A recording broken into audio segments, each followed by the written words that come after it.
कल्याण डोंबिवली महानगरपालिकेच्या उमेदवारांचा प्रचार करण्यासाठी आज मुख्यमंत्री देवेंद्र फडणवीस कल्याणमध्ये येणार आहे। मी सध्या उभा आहे कल्याण पूर्वेतील खडेगोलेली परिसरातील छत्रपती शिवाजी महाराज परिसरातील रस्त्यावर आणि आपण पाहू शकता या ठिकाणी जय्यत अशी तयारी या सभेसाठी करण्यात आलेली आहे। मोठ्या प्रमाणात या ठिकाणी भलं मोठं स्टेज या ठिकाणी उभारण्यात आलेलं आहे आणि या स्टेजवरनंच या ठिकाणी पदाधिकारी असतील, कार्यकर्ते असतील यांना मुख्यमंत्री संबोधणार आहेत। आणि त्याचबरोबर पाहिलं या स्टेजच्या बाजूला या ठिकाणी सुरक्षा कारणाने या ठिकाणी डी झोन बनवण्यात आलेला आहे आणि या डी झोनच्या बाजूलाच पाहिलं तर प्रमुख पदाधिकारी असतील, कार्यकर्ते असतील, मोठे नेते असतील यांना बसण्यासाठी VIP कक्ष या ठिकाणी तयार करण्यात आलेला आणि त्याच्या बाजूलाच या ठिकाणी पदाधिकारी व कार्यकर्त्यांना बसण्याची आसन व्यवस्था खुर्च्यांची करण्यात आली आहे। एकंदरीत पाहायला गेलं तर कल्याण डोंबिवली महानगरपालिकेमध्ये 122 नगरसेवक असून यापैकी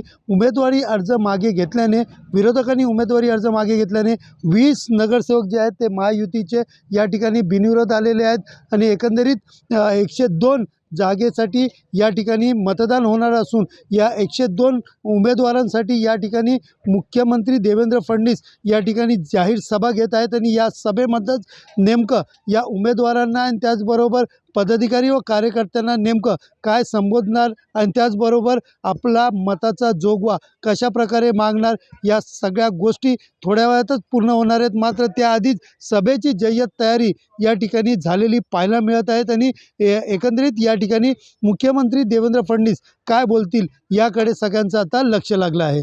सुनील जाधव, TV9 मराठी, कल्याण।